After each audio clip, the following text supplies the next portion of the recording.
অনেক ইমাম তারা খুব দ্রুত কোরআন পাঠ করেন তারাবির নামাজের সময়, তার মানে কিয়ামুল লাইল। এছাড়াও তারা খুব দ্রুত রুকু আর সিজদা করে, এতে করে জামাতে থাকা অনেকের জন্য নামাজ পড়াটা খুব কঠিন হয়ে যায়। এভাবে নামাজ পড়ার কোনো অনুমতি কি আছে?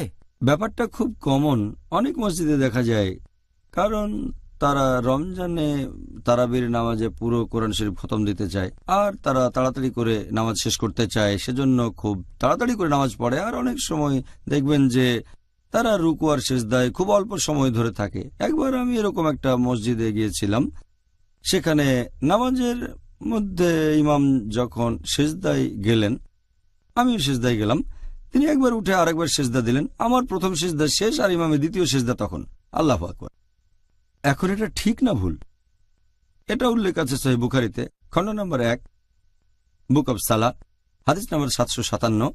একবার আমাদের নবী মসজিদের ভেতরে গেলেন, আরেক লোক নবীকে অনুসরণ করল।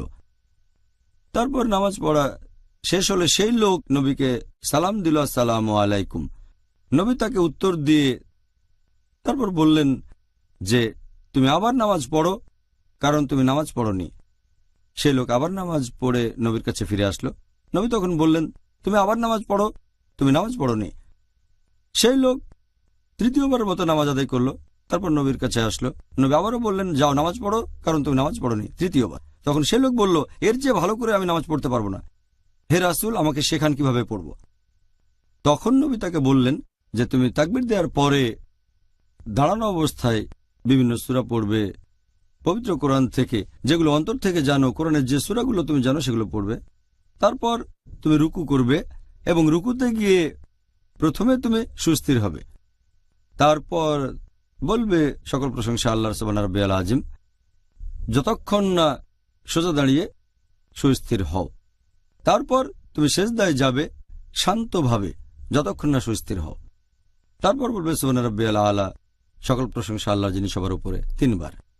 তারপর তুমি উঠে বসবে যতক্ষণ না সুস্থির হও, আর এভাবে নামাজ পড়ে যাও। তার মানে এই পজিশনগুলো, রুকু, তারপর সিজদা, তারপর রুকু থেকে যখন উঠবেন আর 2 সিজদার মাঝখানে আপনি থাকবেন সুস্থির হয়ে। তাড়াতাড়ি করে ওঠা বসা করতে পারবেন না। যদি এমন করেন ধরে নেওয়া হবে আপনার নামাজ কবুল হয়নি, যেন আপনি নামাজই পড়েননি। তাহলে যদি তাড়াতাড়ি করে তারাবির নামাজ পড়েন, রুকু সিজদা বা খুব তাড়াতাড়ি, ধরে নেওয়া হবে আপনি নামাজ পড়েননি। তবে সবচেয়ে ভালো যদি ধীরে ধীরে পড়েন, শান্তভাবে। যদি মনে করেন 20 রাকাত পড়তে আপনি পারবেন না, তাহলে 8 রাকাত পড়েন, তবে সেটা শান্তভাবে, সুস্থির হয়ে আর ধীরে ধীরে পড়বেন। সবচেয়ে ভালো সুস্থির হয়ে ধীরে ধীরে আর লম্বা সময় ধরে। তারাবি হবে লম্বা সময়ের। অন্য মসজিদের সাথে প্রতিযোগিতা করবেন না, যেটা প্রায় দেখা যায়। অনেক মসজিদ এমন প্রতিযোগিতা করে যে কার আগে কে তারাবি শেষ করতে পারে। হ্যাঁ, ব্যাপারটা বেশ দুর্ভাগ্যজনক, তারপরও কথাটা সত্যি।